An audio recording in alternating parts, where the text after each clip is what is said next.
लिखेंगे हम मौला के नाम, एक खत लिखेंगे हम मौला के नाम, लिखेंगे उसमें हम कि तेरे इंतजार में इन आँखों में बाकी नहीं है दम। एक खत लिखेंगे हम मौला के नाम, एक खत लिखेंगे हम मौला के नाम, लिखेंगे उसमें हम कि तेरे इंतजार में इन आँखों में बाकी नहीं है दम। एक खत लिखेंगे हम मौला के नाम, एक खत लिखेंगे हम मौला के नाम।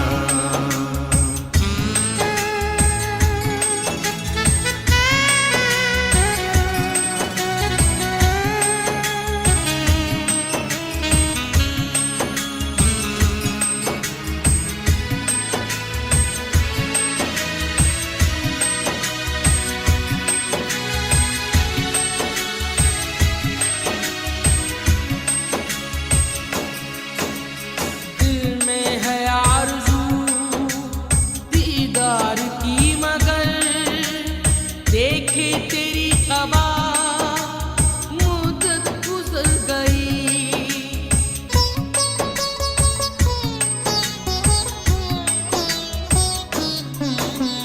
हर लम्हा हिज्र का हमें याद है मगर, लेकिन जहां में है ऐसे कई मुरीद नस्लों ने जिनकी साया भी देखा नहीं तेरा, चाहतों के तेरे शफ़क़त भरे लम्स का फैज़ अक़ीदत में उठाया नहीं कभी।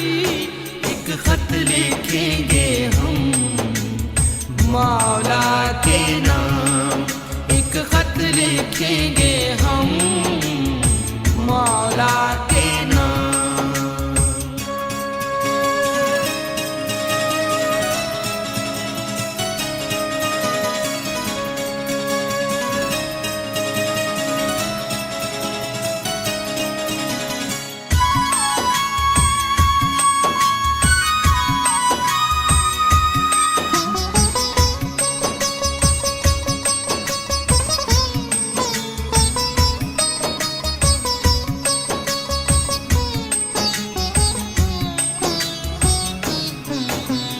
बस आरज़ूए दीद तेरी दिल में बोलिए,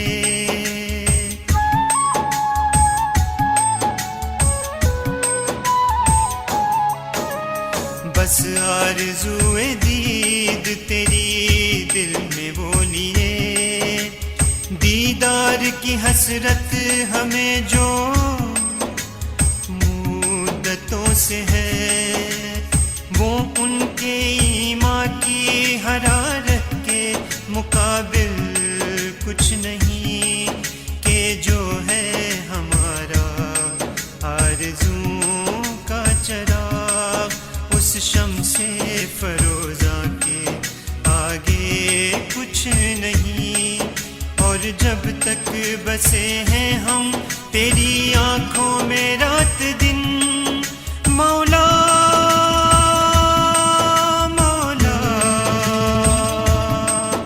मौला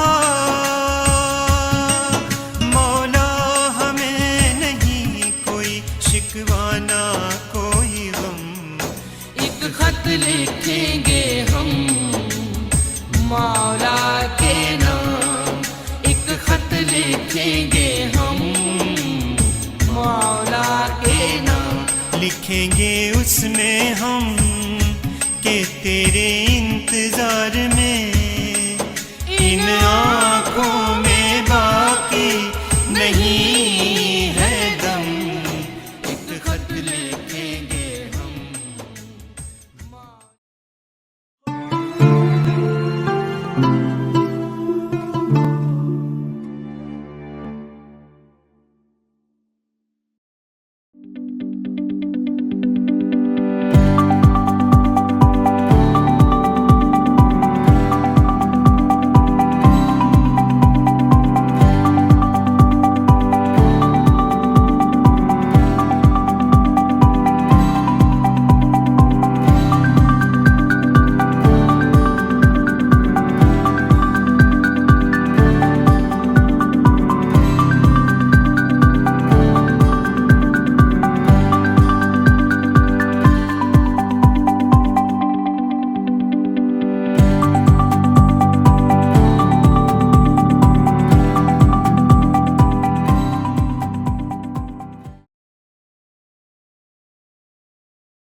Bismillahirrahmanirrahim.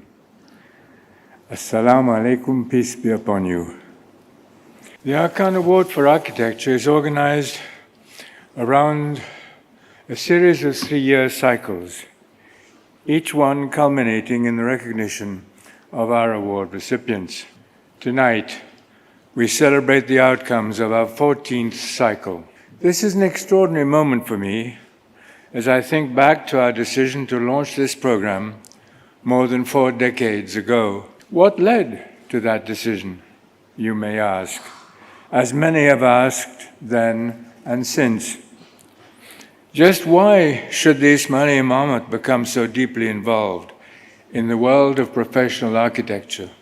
The simple answer lies in my conviction that architecture, more than any other art form, has a profound impact on the quality of human life. As it has often been said, we shape our built environment, and then our buildings shape us. This close relationship of architecture to the quality of human experience has a particularly profound resonance in the developing world. I believe that we all have a responsibility to improve the quality of life whenever and wherever that opportunity arises. Our commitment to influencing the quality of architecture, intellectually and materially, grows directly out of our commitment to improving the quality of human life. As you may know, over these 4 decades, we have recognized a vast array of architectural contributions, including over 9,000 nominated projects. But the value of this program goes far beyond recognizing specific projects. The Aga Khan Architectural Award is not simply a prize, it is a process. This process involves a wide range of conversations all across the world that shape the selection process. The theme of the cycle, which culminates today, is Architecture in Dialogue. This theme, which emerged out of the deliberations of the steering committee and master jury, sees architecture as a robust interchange, one that can embrace a variety of diverse and even divergent perspectives. A true dialogue requires not only that we articulate one perspective, but also that we listen attentively to other perspectives. More than that, it asks us not only to listen to one another, but also to learn from one another. The rich architectural dialogue we seek to foster should include a renewed respect for the rich diversity of Islamic cultures themselves. As a way to exemplify this concern, we recently opened a new Aga Khan Centre in London, in which 7 Islamic gardens have been created, reflecting 7 different Muslim traditions. In addition, we should be working to foster a rich dialogue with non-Islamic cultures, including diverse religious traditions. Architecture can lead the way in this effort as we listen to one another and learn from one another across old divides. Pluralism means more than merely tolerating a diversity of influences and ideas. It also means welcoming the learning opportunities that diversity provides, finding ways to honor that which is unique in our individual traditions, as well as those values that connect us to all of humankind. We must think of diversity as a divine gift, a blessing, not a burden. یا علی مدد، خوش آمدید، بیانوینو. از اینکه وابسته به جمع شب دیگری همراه من هستید متشکرم. نام من ملکه کریم راجن است و افتخار من است که امشب از همه اعضای جماعت، اعضای خانواده های چند عقیده‌ای و همه کسانی که از سراسر جهان با ما می پیوندند استقبال می کنم. من دوباره از وینیپگ مانیتوبا با شما ملحق می شوم و خوشحالم که یک بار دیگر در اینجا میزبان شما هستم. این هفته در مانیتوبا به طرز باور نکردنی سرد شده است. ما در این هفته منفی 35 درجه سرما را تجربه کرده ایم. بنابراین هوا بسیار سرد بوده است. بله، همانطوری که گفتم، با وجود این موفق شدیم با انجام تماس‌های ویدیویی خانوادگی در خانه بمانیم و گرم شویم. همانطوری که میتوانید تصور کنید، ما چیزهای جدیدی را امتحان کردیم تا ارتباط خود را حفظ کنیم و یک فعالیت جدیدی که اضافه کردیم بازی بتلشیپ برای تلفن‌هایمان است. با کمال تأسف میتوانم اعتراف کنم که خواهرزاده و برادرزاده 3 و 6 ساله من بارها و همچنین خواهرزاده و برادرزاده‌ام در تورنتو من را شکست دادند و من سعی نمی‌کردم با هر کدام از آنها که یک خاله خوب باشم تا بتوانم آنها را برنده کنم. آنها واقعا برنده شدند. اکنون خانواده‌های ما نیز برای حفظ ارتباط ما برخی کارها را انجام دادند و از آلبوم‌هایشان عکس‌هایی را برای من ارسال کردند که بعضی از آنها را قبلا ندیده بودم که بسیار پسندیده بود. و ما جشن‌های تولد را از طریق زوم جشن می‌گرفتیم. بسیار خوب است که ما می‌توانیم بسیاری از اعضای خانواده ما را از سراسر جهان از طریق فناوری ببینیم. بنابراین ما در اینجا در خانه بیشترین استفاده را می‌کنیم. من همچنین دیدم که دوستان و اعضای خانواده‌ام در بخش‌های مراقبت‌های بهداشتی واکسن‌های کووید 19 خود را دریافت می‌کنند. دیدن آن کاملا حیرت انگیز بوده است. و همچنین دیدم که اعضای مسن جماعت ما دوزهای اول و دوم خود را دریافت میکنند. آنها بسیار هیجان زده شدند. به دست آوردن این محافظت شگفت‌آور بوده است و همانطور که میدانیم این چی تفاوت بزرگی در پایان دادن به همه‌گیری که اکنون در آن هستیم ایجاد خواهند کرد. من هم مانند بسیاری از شما منتظر دریافت واکسن خود هستم، اما مطمئن هستم که همه ما خوب خواهیم شد و منتظر نوبت خود خواهیم بود. و اکنون نمایش امشب در مورد اهمیت و نقش معماری است. ما پیش نمایش خود را با برجسته سازی برخی از برندگان گذشته جایزه معماری آقا خان آغاز کردیم و چی ادای احترام فوق‌العاده‌ای بود. حالا پشت سر من میخواستم این تصویر را با شما به اشتراک بگذارم و به همین دلیل امروز تصمیم گرفتم بیستم. این طرح از نوتردام یا نوتردام در پاریس است. هر چی دوست دارید آن را بنامید. این یک ساختمان نمادین است که در کل محله اطراف آن گره خورده است و به دلیل اهمیت آن برای شهر و مردم در سراسر جهان شما احتمالاً زمانی که آتش سوزی ساختاری در سال 2019 رخ داد پشتیبانی را به خاطر می آورید. اکنون برنامه امروز ما به این موضوع می پردازد که چرا مولانا حاضر امام معماری را بسیار مهم می داند. ما از اهمیتی که خود مولانا حاضر امام به محیط ساخته شده داده است آگاهیم و جایزه معتبر معماری آقا خان را در سال 1977 تأسیس کرده است. تا اکنون 4 دهه شگفت‌انگیز بوده است. حال چرا معماری بسیار حیاتی است و چه نقشی در زندگی ما بازی می کند؟ امشب بیشتر به این موضوع جذاب فرو می رویم. اما ابتدا ما نمایش خود را با برخی از سخنان رئیس کانسل کانادا امیرعلی قاسم لاکا از بخش سوم کتاب از قلب آغاز خواهیم کرد که در آن او مهارت‌های نرم مورد نیاز برای موفقیت در دنیای امروز را بیان می‌کنند. لطفاً از رئیس امیرعلی قاسم لاکا استقبال کنید. My dear brothers and sisters, Yali Madad. برادران و خواهران عزیز من یا علی مدد، امشب سومین بحث از مجموعه سخنرانی‌های از قلب است. هر هفته ما در مورد یک ویژگی که برای موفقیت یک شخص در دنیای امروز بسیار مهم است بحث می‌کنیم. ما در 2 هفته پیش از 2 ویژگی که عبارت بودند از عامل ابتکار عمل و داشتن مهارت یا چشم‌انداز صحبت کردیم. امشب ما در مورد اهمیت فروتنی بحث خواهیم کرد. ممکن است بپرسید چرا ما در مورد فروتنی صحبت می‌کنیم؟ اهمیت آن در جهان امروز چیست؟ فروتنی یکی از قوی‌ترین ویژگی‌های رشد است.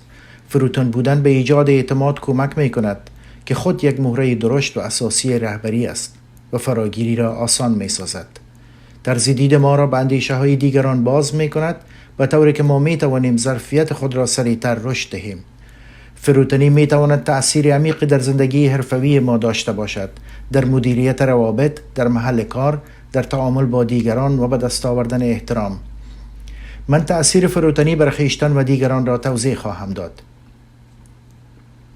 فروتنی به معنی شکست نفسی و تواضع است. این یعنی آگاه بودن از خود بدون چشم داشت و توقع از توجه دیگران. فروتن بودن یعنی داشتن این دیدگاه و باور که عقل کلی است که سرچشمه الهام عقل انسانی می باشد و موفقیت ما وابسته به آن است. این که درک ما از جهان توسط این منبع که عقل کل است به دست می آید، نه توسط شخص خود ما و عقل انسانی ما. این طرز فکر می تواند به یک نیروی قدرتمند در تعاملهای ما با دیگران تبدیل شود. این ما را به گوش دادن به نظر دیگران هدایت می کند. ما را بیشتر به سوی همدلی سوق می دهد. مردم فروتنی را می شناسند و آن را در تعاملاتشان با ما حس می کنند و به روش قانع کننده و مثبت از ضمیر ناخودآگاه خود به آن پاسخ می دهند. آنها با ما احساس راحتی می کنند و بازتر می شوند و تمایل پیدا می کنند تا افکار خود را با ما شریک بسازند. تعاملهای ما به جای این که نابرابر و ناعادلانه باشند صادقانه تر می شوند و مربیان طبیعتاً وقتی که فروتنی ما را حس می کنند تمایل بیشتری دارند که ما را راهنمایی کنند و مسیر کاری ما را هدایت کنند. به عبارت دیگر مردم حسن نیت بیشتری از خود نشان می دهند. داشتن طرز فکر فروتنانه اثرات مثبت زیادی دارد، همانطوری که دهه‌ها تحقیق و پژوهش این مورد را حمایت می کند. افراد متواضع می توانند پایدار و ثابت بمانند و قدرت را در درون خود حفظ کنند. آنها نیازی به کنترل دیگران ندارند. آنها فشار روانی را مؤثرتر اداره می کنند و در سطوح بالاتر از حالت جسمی و روانی قرار دارند. آنها بیشتر از وضعیت اطراف خود آگاه هستند. آنها تصمیم‌های دشوار را با سهولت می‌گیرند و افکار خود را به راحتی در میان می‌گذارند. آنها تمایل دارند که در آزمون‌های معلومات عمومی نمره بهتر به دست بیاورند. بین فروتنی و ظرفیت کسب دانش یک پیوند و رابطه‌ای وجود دارد. فروتنی تأثیر مثبت بر قضاوت نیز دارد. با داشتن تواضع یک فرد به یک ارزیابی واقعی تر از خود، دیگران و شرایط و اوضاع می‌رسد. بگذارید لحظه ای را صرف این کنم که فروتنی چی نقش میتواند در پیشرفت شغلی بازی کند. ارتباط بین فروتنی و پتانسیل یا عامل بالقوه رهبری چیست؟ چرا استخدام کنندگان هنگام ارزیابی عوامل بالقوه بلند مدت و دنبال فروتنی هستند؟ چی ربطی دارد؟ افراد متواضع معمولاً به طور گسترده مشورت می کنند. آنها اندیشه های خوبی را که دیگران دارند و در یادگیری از آنها ایمن هستند تشخیص می دهند. رهبران مؤثر می دانند که آنها نمی توانند متخصص در همه امور باشند.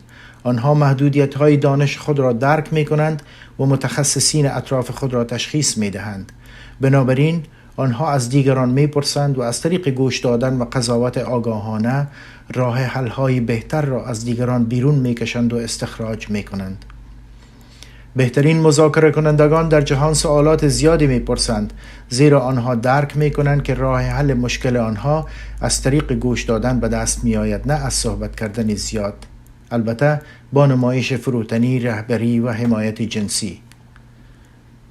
این توانایی برای آغاز گفتگو و ایجاد اجماع یکی از ویژگی‌های پیامبر گرامی و محبوب ما حضرت محمد صلی الله علیه و آله و سلم بود که می تواند برای همگان یک الگو باشد. او یک مشاور عالی و طراز اول بود. این کیفیت بسیار خوبی از رهبری است که برای حرکت به جلو در جهان به سرعت در حال تغییر امروز لازم است. مولانا حاضر امام از این امر به عنوان رهبری سازش پذیر یاد کرده و گفته است که کلید این امر تواضع فکری است که ذهن فرد را مدام به دیدگاه‌های گوناگون باز نگه می‌دارد و از تبادل اندیشه‌ای کثرت‌گرایی استقبال می‌کند. من می‌خواهم یک لحظه روی یک تصور غلط و اشتباه مکث کنم. این باور که فروتنی ضعف است، اگر شما فروتن باشید از آن سوء استفاده خواهد شد، زیرا اعتماد به نفس ندارید. این حقیقت ندارد و من شما را تشویق می کنم که این مفاهیم را از ذهنتان دور کنید. فروتنی جدا از عزت نفس است. بهترین رهبران هر دو خصلت را دارند، هم فروتنی و هم اعتماد به نفس. آنها نیاز به کمک گرفتن از دیگران را تشخیص می دهند، اما به توانایی های خود نیز اعتماد دارند و می دانند که از طریق مشاوره و تبادل نظر تصمیم گیری های بهتری انجام خواهند داد. برادران و خواهران عزیز، من با یادآوری این نکته که فروتنی در ایمان ما نقش محوری را بازی می کند به پایان سخنان خود نزدیک می شوم. در هسته آن این تصور نهفته است که عقل ما وابسته به خداوند است. این نمایش فروتنی همان چیز است که ما را به دنبال جلب حمایت و رجوع به ایمان در زمان نیاز و ضرورت وادار می کند. یک ارتباط حیاتی بین فروتنی و سلامت ذهن و روان ما وجود دارد و بنابراین من جوانان من را تشویق می کنم که این مفهوم را درک کنند، زیرا فهم این موضوع برای هدایت یک زندگی هدفمند، ایجاد روابط موفق، پیشرفت شغلی و ارائه رهبری تأثیرگذار حیاتی است. با تشکر از شما و خدا حافظ.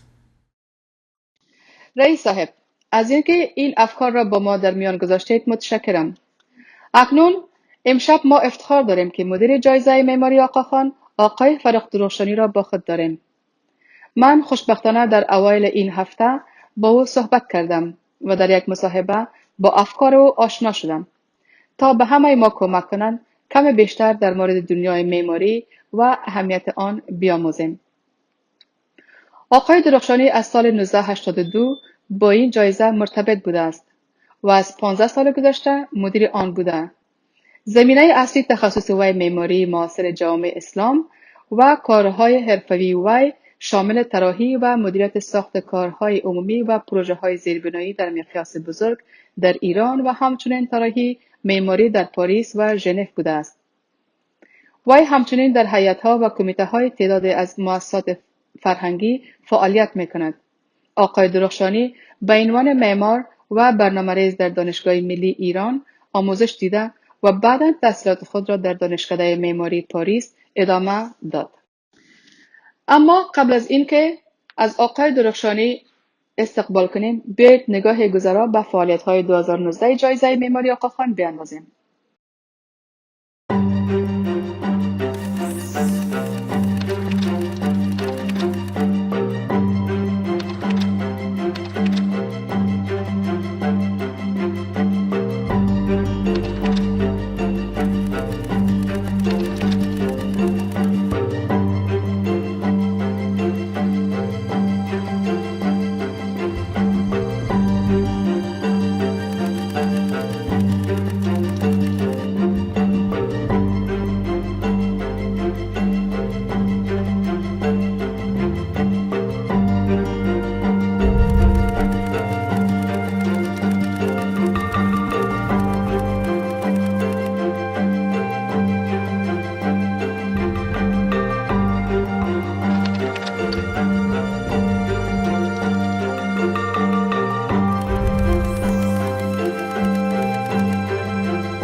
Thank you so much for joining us. We have with us Mr. Farsi Darkhshani. He's been part of the Aga Khan Award for Architecture for about 38 years, and you've been the director for 15. Thank you so much for joining us today. Thank you. We'd like to start off with just talking about the concept of the Aga Khan Award for Architecture. I understand that it started in 1977. A lot of people know these types of Coles Notes information, but tell us a little bit about what started it and why Hazri Imam wanted to do something like this. His Highness, since he became the Imam, he was in charge of projects, building. There were all these schools, clinics all over the world that he had to go whenever he was traveling. Also, he had his own private programs in Italy, in Costa Smeralda. So he was dealing a lot with the architects.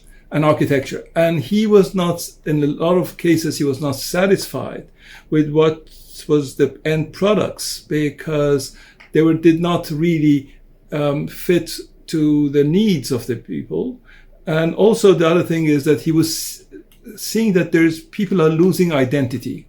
So because the Islamic world, they had a very rich identity, especially in architecture and this heritage. But the new buildings which were built, especially after the World War II, all over the world, they were not at the same line. It was something which it did not have any specific identity and quality. It was not only about the identity, but also the quality of the buildings, the quality of spaces were not good. So he was thinking how he could have an impact on making these better, correcting in a way, the way the architecture was going. But after some consultation with a number of experts that he was always surrounded by, he came up with the idea of having an award for architecture. And that's how the Aga Khan Award for Architecture's idea was born.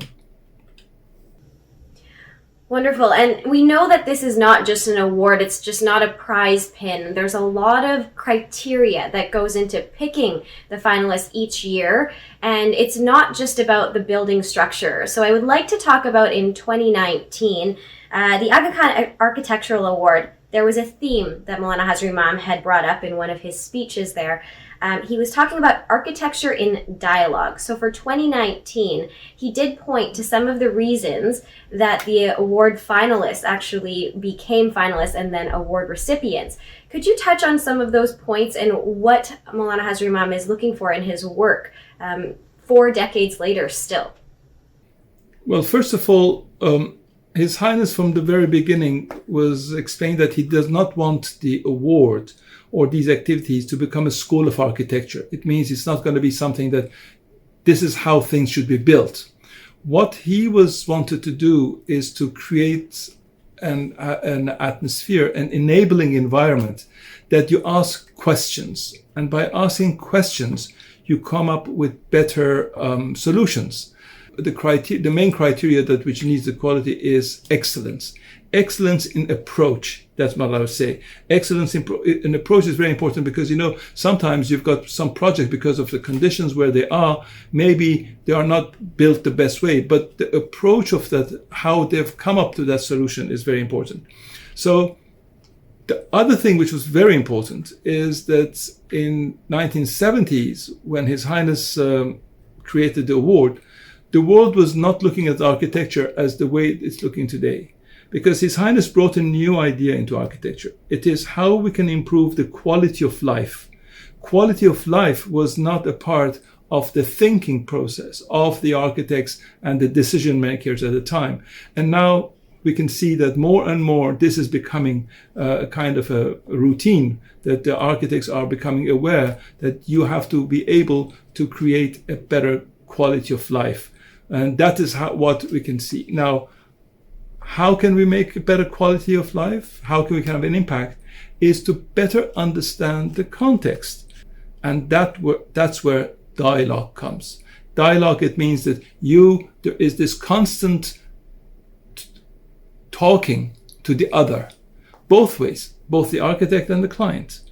The open dialogue that he said between the past and the future. I feel like that's something that our Jamaati members might want to learn about. So why is that one of the criteria or pillars? As His Highness himself had put many, many years ago, he would have liked to have an architecture which is inspired by the past and have an impact on the future. So we're not looking at nostalgia. The worst thing to think about is that if we're going to have a kind of a nostalgic way of looking, building like how our cities were, or our parents did, or our grand ancestors, or whatever. This is not the way to do it. We're not going to copy the past. We have to be inspired by the past, not to lose the past. But at the same time, one has to look into the future. Future is very important. And it is always the role of architects and those who make buildings to think about what's going to come up. When you build a building, it's built today, but it's going to last for a long, long time, for many, many decades and even more. So it should serve people in the future as well. Thank you. And a couple of more things that I wanted to touch on. Honoring your own culture, your Muslim culture and your identity doesn't have to mean that you're forgetting about the cultural identity of where you are currently. So talk a little bit about that for us and why that's important for Maulana Hazrat Imam. You talk about the two aspects. The first was environment. In Islam, we're taught that we are inheriting this world, the earth, and when we leave, we have to leave it in a better condition. So this is very important, and His Highness is for him. It's very important that whatever he has been in charge as an imam, and he has been to leave a better place afterwards. So this is very important. That is today, these things are we talk a lot about environment. These environmental issues are becoming very à la mode. But in fact, it's exactly the same essence that what His Highness has been doing, and he's been following his ancestors' way of looking at the nature, because nature is the creation of God, and the human being has to make it better and not to make it worse. The second thing which His Highness was talking about was dialogue between cultures. I've been talking about this a lot, that we human beings are made of layers, and it is very important to understand this, that we have got layers and layers of identity and experience. In France today, over almost 10% of the population, 8%, whatever, are people who are coming from the Muslim people from North Africa. But they're not, you can't call them Maghrebins. No, they are French because they've been there for 2 generations. They're no different. However, they are different. It means they've got different layers, and these different layers should be seen as complementary. Okay, wonderful. I'd like for a moment potentially to maybe look at some of the award recipients from 2019 to kind of highlight those aspects that you were just talking about. If we could talk about the winner from Bangladesh, I want you to explain. I thought that this was really interesting for me. The architect devised the solution of an amphibious structure that could sit on the ground or float on the water depending on seasonal conditions. I thought that was fascinating. So if you could please explain as to what that design was. I'm sure we'll have some pictures to go alongside here, and talk about that to the Jamaat, maybe those that don't know about it. And that's one of the projects which has got a fantastic story. It's very interesting, the story from the beginning of it. The creation, it was created by a Bangladeshi teacher in UK that she taught there for many years. She took all her pension to go and build a school in Bangladesh. So the story itself is fantastic. Those people who know the Bangladesh, they know that with the floods, it's an area which floods every year. So the land, all these rivers, all these streams, they just change path. So sometimes you've got a piece of land, it's yours.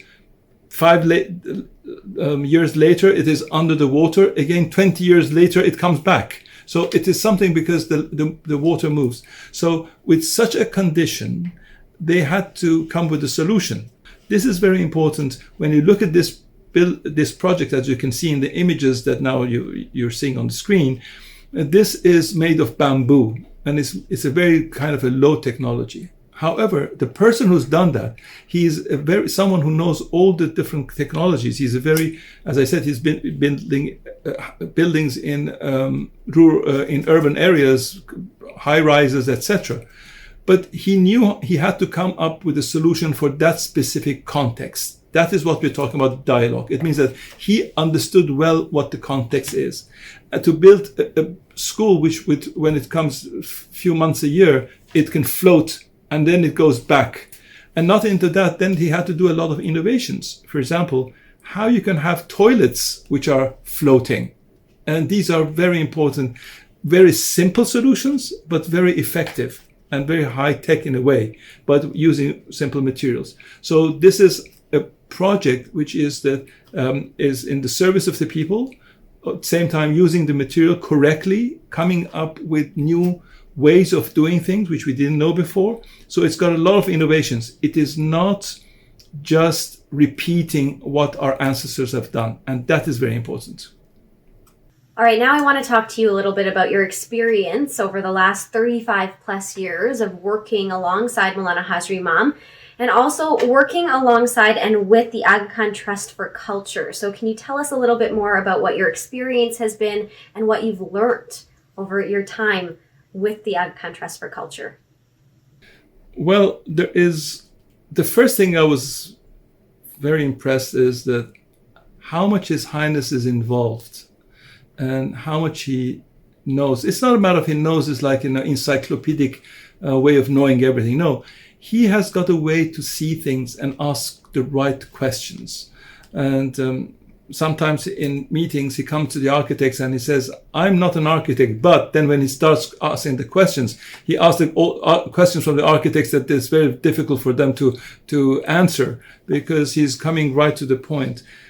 What I understood from working all these years for His Highness was his vision, because he's not looking at today and the immediate things which are happening.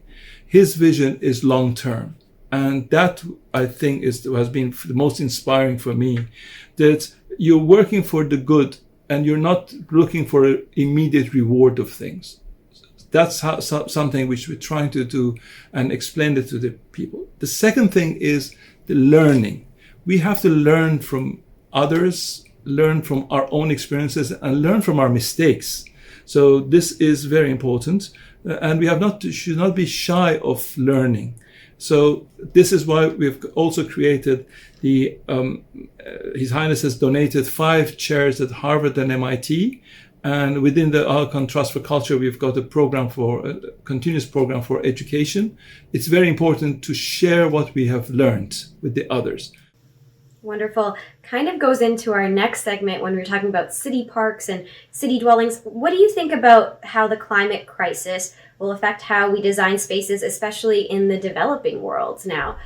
Going into that and looking at, is that something that is being looked at for the future of architecture as well?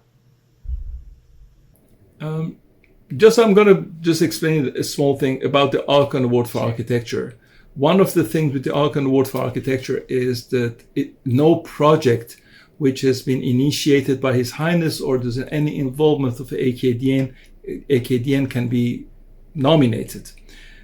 So His Highness was trying, by creating the award, to show what good other people are doing good that we have to learn from. So it was kind of an exchange. But he understood that sometimes he has to create some examples, good examples. And that's how the park in Cairo, the Al-Azhar Park in Cairo, was created. Actually, it was during one of the award seminars in 1984 in Cairo that the idea of a gift to the city of Cairo as a park became, which His Highness continued it, and he put a lot of effort in it. And finally, after a number of years, it was inaugurated. And as you all know, it's one of the most successful urban projects ever. Now, he understood, by starting that project, we have seen that many other parks has been created, parks and gardens. Parks and gardens are very important because they've got 2 functions. One is environmental, and second is social. Especially in urban places, parks are where where it becomes a social cohesion becomes possible, because you go there and you see other people. That what we were talking about, intercultural activities, that's where it happens. It is in the public spaces, public areas. In 2016, the previous cycle, there was an award given to a public space in Copenhagen. You think about why Copenhagen, Denmark, that's not an Islamic country, but it was in a neighborhood with some 60 different nationalities were living. And the architects and the landscape designers and the people who made the concept of the project, artists, They created an urban space with all these different 60 nationalities can get together, can be know each other. And it should be spaces that it belongs to them.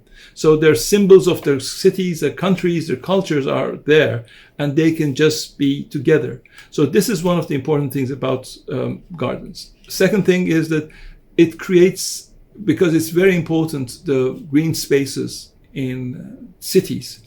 And in a lot of cities, unfortunately, because the way it was developed so fast, there were no planning, not much space was left for parks. Everywhere is not Manhattan with a central park. So in the city of Cairo, even if you go to the Google map, you look at the city and then you can spot Al-Azhar because it's the only big green space there. And that shows how we can have an impact on the quality of life of people by creating these public spaces and parks in certain places, because it helps a lot with the environment. Okay, I think you went right into our next question here, but I wanted to ask you architectural projects that have personally inspired you, and perhaps ones that His Highness has commissioned that you see as quite significant. So we're talking about the Al-Azhar Park, we're talking about sustainability, bringing that in. I believe that it was on a landfill. Is that correct from my knowledge from my high school Beit al-Ilm days? So just talking about that revitalization of that city, but also what are some of the other projects that you have felt potentially personally inspired by Maulana Hazrat Imam? For the Al-Azhar Park, I should explain that what was important is the gradual way that the project develops. And His Highness is someone who has been able to enable this to work.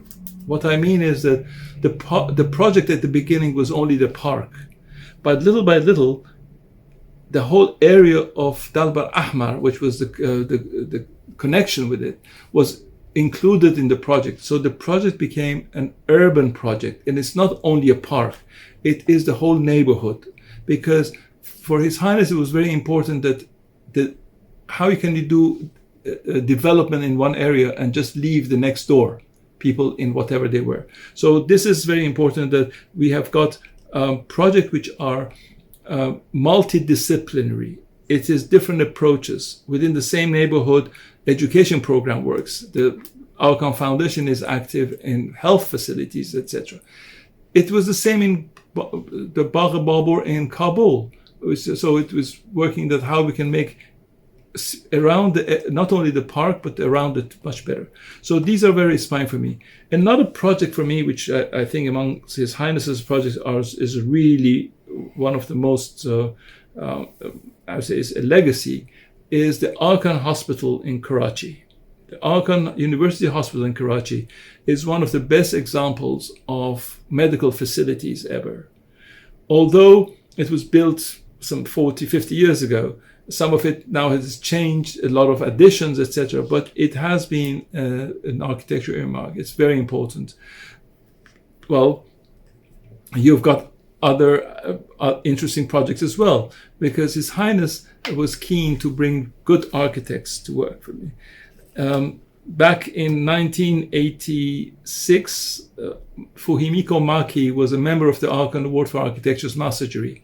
And that's how he became familiar with the Aga Khan network. And then he has been the architect of three important buildings within the AKDN, the delegation in Ottawa, the Aga Khan Museum, and also the Aga Khan Center in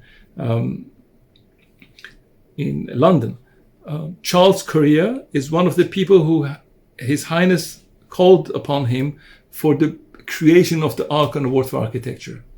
And he later was the architect of the Ismaili Center in Toronto. And it goes on and on and on this way. So there's this kind of involvement of the award and His Highness's architectural projects. So how can the Jamaat play a role, Jamaathi members play a role to help advance Maulana Hazrat Imam's vision for the award for architecture and architecture in general?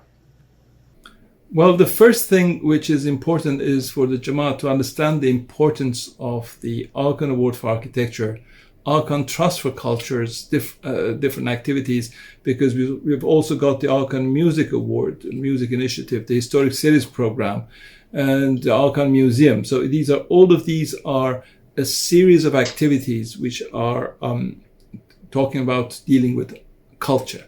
So understanding the importance of the culture within His Highness's messages is very important. Secondly, is that once we're talking about historic cities projects like the Al-Hazar Park, like the park in Edmonton, like the many other projects, we are talking about our own projects. So yes, when you go to your friends, your neighbors, your colleagues, and you want to explain all the activities of the Jamaat, it is important to explain these projects and how wonderful they are. And the best way is sometimes to read some of the books and go a little bit deeper into not only the images, but what is the message of each of these projects. Wow, absolutely fascinating. Thank you so much. Is there anything else that you'd like to share with Jamaati members about the award for architecture, the Aga Khan Award for Architecture, or even, the understanding as to why this is so important for Maulana Hazrat Imam to continue? I've been explaining this in different occasions while I was giving talks in the Jamaat Khanas or for ITREP or different people, is the importance of the culture, the Aga Khan Award for Architecture and Culture in His Highness's endeavors. First of all, what I want to I keep explaining that again. His Highness, the Hazrat Imam, is not only the Imam of the Ismailis. He, as an Imam, has got a much more important duty to the Ummah at all. So that is very important. So he cannot do that without it's not only paying attention to education of people in rural areas. It's not only having hospitals or health facilities. These are very important, but you have to have also look at yourself, the way the mind goes, and cultural activities are one of the most important things. Culture is a basic need. It is an important part of development, and it is something which goes not only in these culture. It's very difficult to use the word culture development. We can use economic development, we can use social development, but we cannot. It's difficult to say culture development, but it is important, and it has got the same impact in Canada as it has in northern Pakistan or Gujarat or anywhere else. So because people have to become aware of who they are, what they are, and what are their aspirations and what they get inspired from. And that is what His Highness is trying to give the people to explain to them, that we have to be proud of what we have, our culture, and we have to be able to tell the others how what we have is as good as what they have. Thank you so much, Mr. Dakshani, for joining us today and really helping us understand a little bit more about the need for architecture and potentially that there is more to it, right? That it's not just a building, like you just said. There's so many different aspects tied to it. Thank you very much. آقای درخشانی، از این که با ما پیوستید و کار الهام بخش بنیاد فرهنگی آقا خان را با ما به اشتراک گذاشتید متشکرم. و اکنون یک هدیه ویژه. من و خانوادم از چندین مرکز اسماعیلی در سراسر جهان بازدید کرده ایم. اما هنوز موفق به سفر به تاجیکستان نشده ایم. انشالله روزی خواهیم شد. بسیاری از شما میدونید که معمار مرکز اسماعیلی دوشنبه از کانادا فاروق نور محمد است. ما بسیار خوشحالیم که آقای نور محمد چند لحظه بعد برای یک گردش مجازی از مرکز اسماعیلی در دوشنبه در اینجا با ما ملحق می شوند تا با پیشبینی یک گردش واقعی در آینده یک نگاه داخلی از این مرکز را به دست بیاوریم. لذت ببرید. My name is Farooq Noor Mohammed. I'm the architect of the Ismaili Center, Dushanbe. The Ismaili Center in Dushanbe was commissioned as a competition by Maulana Hazrat Imam where architects from around the world were invited, and we had a winning submission for the design of the center based on the design parameter that had been established for the project by Maulana Hazar Imam. This was based on the mandate given by Hazar Imam for the design of the center, which was to reflect the Ismaili, Tajik, Muslim heritage of the Ismailis of the region. As you know, Ismaili centers are centers of excellence that are there to celebrate permanence of Ismaili settlement in any given region. And this is in what is traditionally called Pamiri houses. And these houses have 5 columns. And these 5 columns were a reminder of the Panchtan. And when the Soviets came in, they were not allowed to practice their faith. And these 5 columns reminded them of the Panchtan. This was a private expression which was within the family and only known to the family as a secret that was not to be shared outside. But as we were now building an Ismaili center, and the presence of Ismailis was to be celebrated as a permanent statement, these 5 columns could now no longer be a secret within the buildings, and we decided to create these 5 columns that would protrude through the building and symbolically hold up the sky. The design as it developed was intimately looked at by Hazar Imam in every detail, and we had a number of work sessions with Hazar Imam. And in these work sessions, Hazar Imam would always be looking not only at the design, but a broader aspect of how these projects would benefit the Jamaat, and what are the things that we could do to make sure that the Jamaat has the maximum benefit out of a building like this. And one such meeting was in Dushanbe, where we had a work session with Hazar Imam, and I had a small model, and very quickly Hazar Imam picked it up from my hand, went to the outside and started looking at it, and he saw the light streaming through this little model that I had made up. And it became something that one could never forget, because the level of detail and involvement that Hazar Imam has on our projects, particularly the Ismaili centers and those centers where they are designed for a greater consumption, particularly to the outside world. Hazar Imam takes very, very detailed look at everything that we do, and he is very well aware of every aspect of the project. Let us take a walk through the building. As we go up the courtyard, there is a cascading water, and water is a reminder of the sustenance of life, and the sound of moving water creates a sense of tranquility. And with the facade of the building creates a sense of balance and geometry. The central portal is a reminder of Muhammad as the city of knowledge and Ali as its gate. Once through the gate, you are now in search of He who is above all else, and you come in and you see this grand walkway which has got a series of lattice panels in the ceiling which create a shadow on the side walls, which are made of brick from Uzbekistan's Samarkand area. The light and shadow play is a reminder that our life must always be in balance, a balance between the Zahir and the Batin.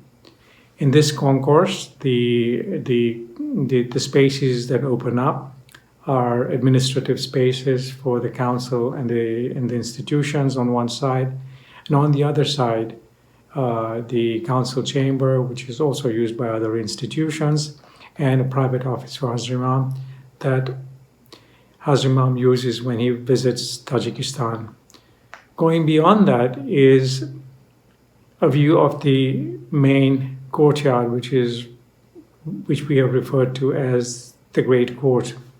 The Great Court is designed stylistically as a 4-Iwan courtyard, 4-portal courtyard around a central fountain area, and traditionally a charbagh courtyard with 4 quadrants. Each one of the areas are part of the functional representations of the building. The 4 portals lead into 4 functional areas: administration, social, education, and prayer. So as one walks through this glazed walkway, as one goes left and then towards the prayer hall, you see the concourse leading into an open area, which is a pre-function area, which opens up into an outside courtyard. And we enter the social hall, which is traditional Tajik motif patterns on the floor. And the walls are embellished with carved plaster, which is a very traditional Tajik technique. And our recent Ismaili Center in Toronto also has this carved plaster. And in fact, the same carvers that actually did the carved plaster at the Ismaili Center in Dushanbe are the very same ones that actually did the carved plaster in Toronto. The courtyard is adjacent to the social hall, so from the social hall you can also enter the Great Court. Going beyond that, across the courtyard, you can see the charbagh courtyard with a central fountain, and leads to the other portal or exactly opposite this, which takes you to the educational center. This educational center is around a smaller courtyard scale and size, which is appropriate to children using it. And it is set up in such a way that it opens up into an amphitheater on the outside and to the library. And eventually, as one comes off that area, there's opportunity for you to go to the multipurpose hall, which is part of the educational component of the facility. And then it finally leads to the prayer hall, which is a culmination of all the experiences. So the first element that you see is an entry area where the space actually takes a change in direction as the prayer hall faces Mecca, but it's also one where there is a change in the floor material and a place where you take your shoes off. The design of the center is such that since it's so large and there's so much of concourse area, the coats are removed as you enter into the center, and one removes their shoes just as you enter the prayer hall, which allows you to use the whole facility without having to remove shoes except when you go into the prayer hall. The prayer hall, once you enter, there is an anteroom, and then there is a strong rhythm of the brickwork that is visible. The ceiling has the Tajik ceiling of the Amiri house, which has got rotated squares with calligraphy around it. The whole space has got brick detailed in such a way that it represents the tradition of the region, but it is very, very Ismaili, because the front wall, the Qibla wall of the prayer hall, actually has the calligraphy which says the names of Muhammad, Ali, Hassan, Hussein, and Zara, which is Fatima to Zahra. And this is done in glazed brick, and it soars up in the central tower.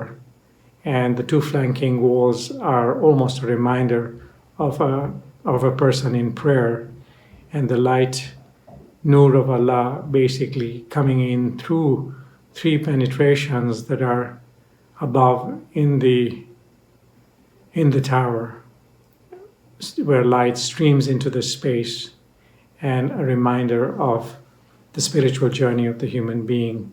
The side walls have got niches and perforations in the wall, which are a reminder of the Zahir and the Batin, and there are 49 perforations on each side, reminding one of the 49th Imam being the Imam that actually built this center.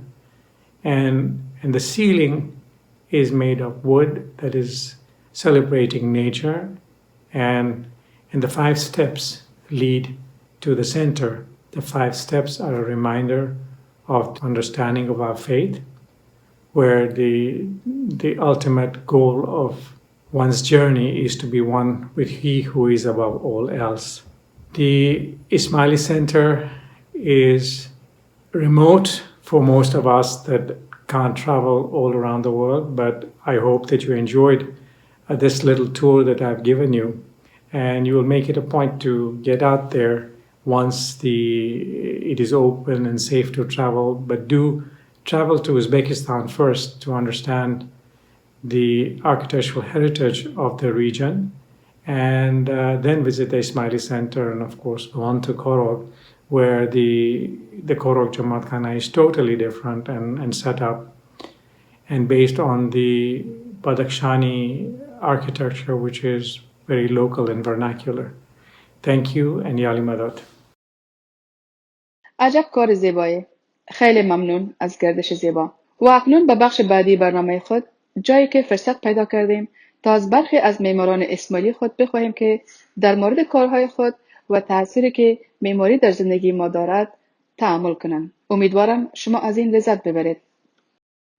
What inspired me to pursue architecture as a career was honestly looking through Mimar magazines in Jamaat Khana when I was a kid.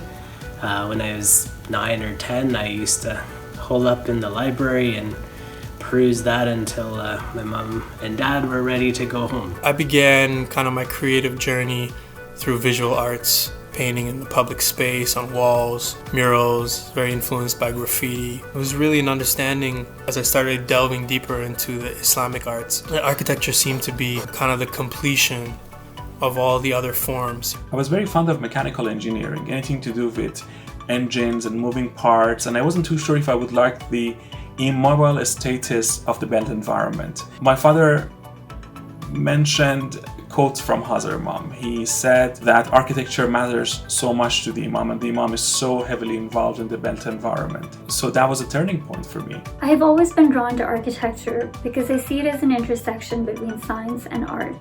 I was working on a project where we were focused on delivering sanitation facilities and infrastructure to rural housing communities in the province of Sindh in Pakistan. The community felt restricted with the limited infrastructure that they had, that the poor design of their homes and the spaces between their homes and outside their homes was impacting their lives and their lifestyles. The dome of Medina Masjid, the contractor found me and kind of challenged me to paint this dome, which was 40 feet above the prayer hall. So I took on that dome, and I couldn't really find too much guidance on how to actually apply the geometry spherically to achieve this. It was a 16-pointed star and a radius of about 16 feet, 12 windows.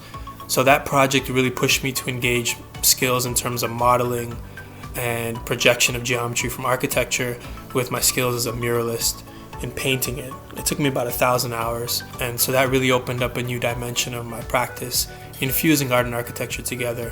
My thesis project was focused on flooding in rural Sindh. Livestock for a rural family is the source of food, income, and above all, it is actually an investment for them. When there are instances of flooding, the human members of rural communities are evacuated, but the livestock are left behind. In order to mitigate this loss of resource and life, my project, Social Infrastructures, focuses on redesigning and reimagining simple infrastructures such as bridges, embankments, and bus stops.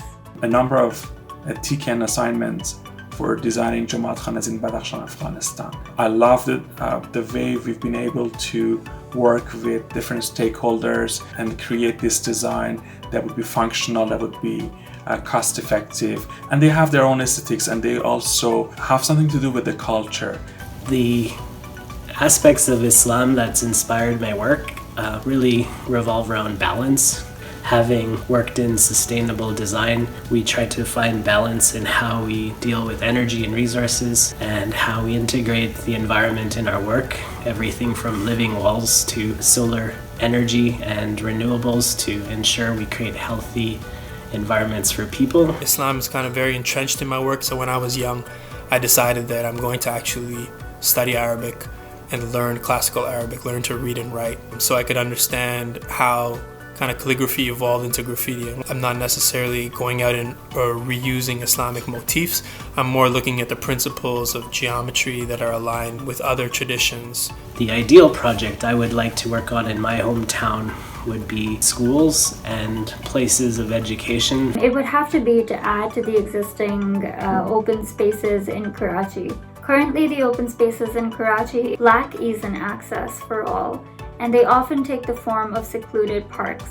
But I believe that Karachi, with its warm months and the lovely sea breeze, can definitely be home to a diverse range of spaces that can contribute positively to the social and the ecological health of the city.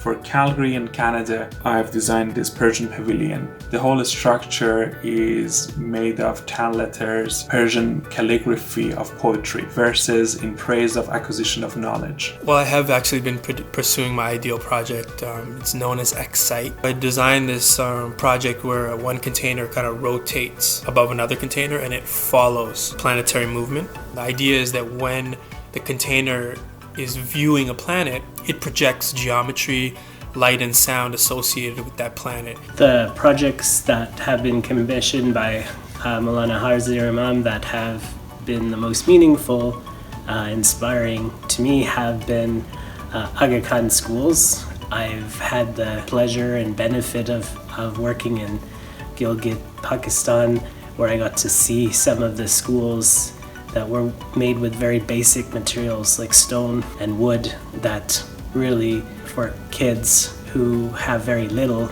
were a very important place to learn and to play and to feel safe, and also to have teachers who brought that inspiration.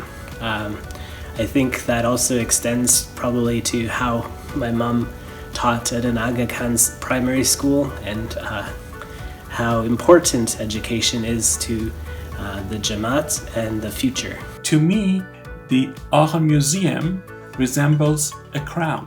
It stands for the secular, the dunya, the worldly, and the Ismaili Center resembles that of a hat. So that represents the spiritual.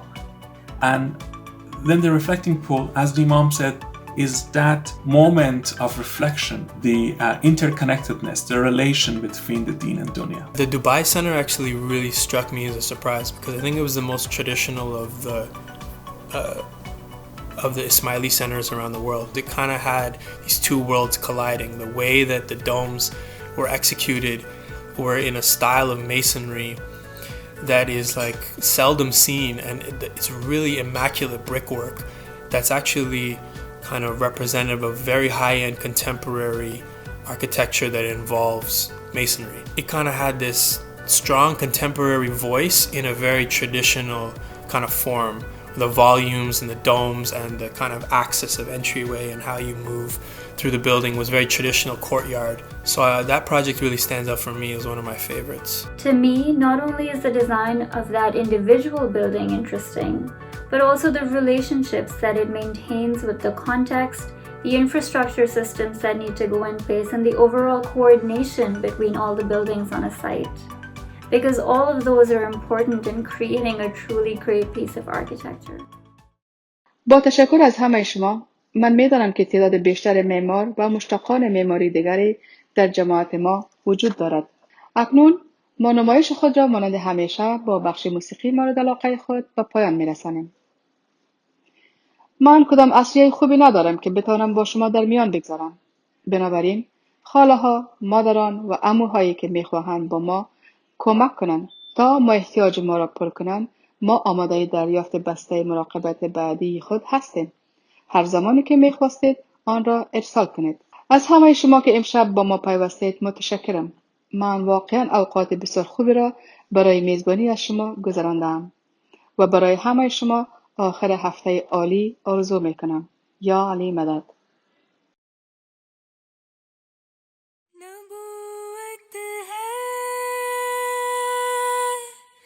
रसूल अल्लाह की नबूवत है रसूल अल्लाह की हाथों में तेरे है इमामत अल्लाहुम्मा मुहम्मदिन वाले मुहम्मद अल्लाहुम्मा सल्ली अला मुहम्मदिन वाले मुहम्मद अल्लाहुम्मा सल्ली अला मुहम्मदिन वाले मुहम्मद अल्लाहुम्मा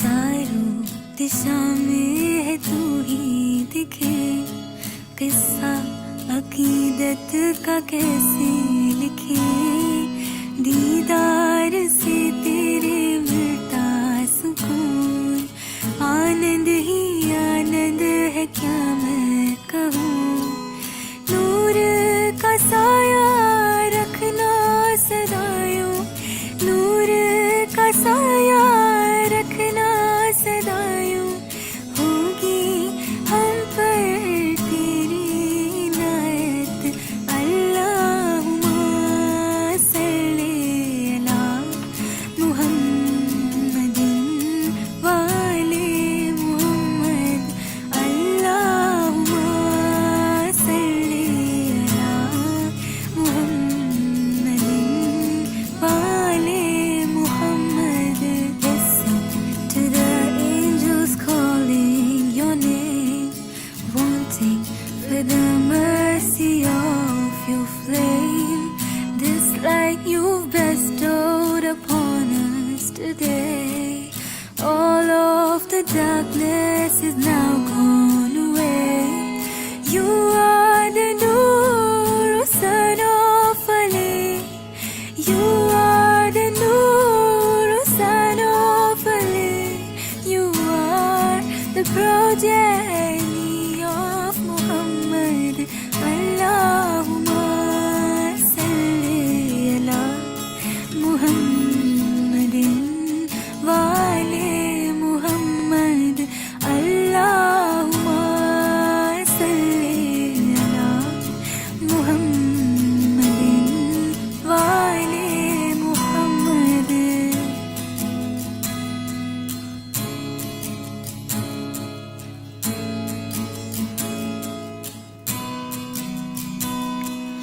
उमर मौला तू ही सलाम शाही जमान अमारू इमाम लइए छे तारू जनाम कर जो करमो शाही सलाम उमर मौला तारा थी सलाम उमर मौला तारा थी सलाम तारा थी हमारो जीवन सलामत अल्लाह